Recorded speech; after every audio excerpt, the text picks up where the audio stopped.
ലോകത്ത് ഓരോ 10 മിനിറ്റിലും ഒരു പെൺകുട്ടിയോ സ്ത്രീയോ പങ്കാളിയാലോ ബന്ധുക്കളാലോ കൊല്ലപ്പെടുന്നുവെന്ന് UN.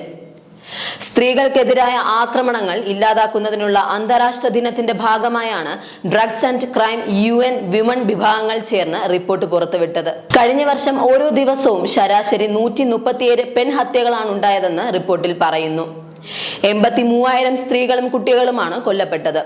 ഇതിന്റെ 60% വരുന്ന 50,000 പേരെ കൊലപ്പെടുത്തിയത് പങ്കാളിയോ അടുത്ത ബന്ധുവോ ആണ്. എന്നാൽ ഇതേ കാലയളവിൽ പുരുഷന്മാരെ പങ്കാളിയോ ബന്ധുക്കളോ കൊലപ്പെടുത്തുന്ന സംഭവം 11% റിപ്പോർട്ടിൽ പറയുന്നു. ലോകമെമ്പാടുമുള്ള നിരവധി പെൺകുട്ടികൾക്കും സ്ത്രീകൾക്കും വീട് അപകടകരവും മാരകവുമായ സ്ഥലമായി തുടരുകയാണെന്ന് UNODC acting executive director John Brandolino പറഞ്ഞു.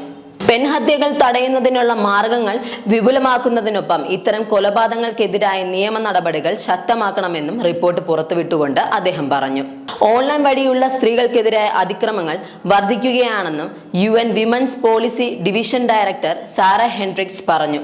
സൈബർ ആക്രമണങ്ങൾ ഓൺലൈൻ പ്ലാറ്റ്ഫോമുകളിൽ മാത്രം ഒതുങ്ങുന്നില്ല, അത് നേരിട്ടുള്ള ആക്രമണങ്ങളിലേക്കും കൊലപാതകങ്ങളിലേക്കും കടക്കുന്നുണ്ട്. ലോകത്തിന്റെ എല്ലാ മേഖലയിലും സ്ത്രീകൾക്കെതിരായ അതിക്രൂരമായ അതിക്രമങ്ങൾ നടക്കുന്നുണ്ടെന്നും അവർ പറഞ്ഞു. പങ്കാളിയോ അടുത്ത ബന്ധുക്കളോ ഏറ്റവും കൂടുതൽ സ്ത്രീകളെ കൊലപ്പെടുത്തുന്നത് ആഫ്രിക്കയിലാണ്. 100,000-ൽ 3 പേർ വീതം കൊല്ലപ്പെടുന്നു. വീടിന് പുറത്ത് സ്ത്രീഹത്യ നടക്കുന്നുണ്ടെങ്കിലും വിവരങ്ങൾ പരിമിതമാണ്. സാങ്കേതികമായുള്ള വളർച്ചയും സ്ത്രീകൾക്കും കുട്ടികൾക്കുമെതിരായ അതിക്രമങ്ങൾ വർദ്ധിക്കാൻ കാരണമായി. സമ്മതമില്ലാതെ ചിത്രങ്ങളും വീഡിയോകളും പങ്കുവയ്ക്കുക, ഡീപ് ഫേക്ക് വീഡിയോ നിർമ്മാണം തുടങ്ങിയവയെല്ലാം അതിന്റെ ഭാഗമാണെന്നും റിപ്പോർട്ടിൽ പറയുന്നു.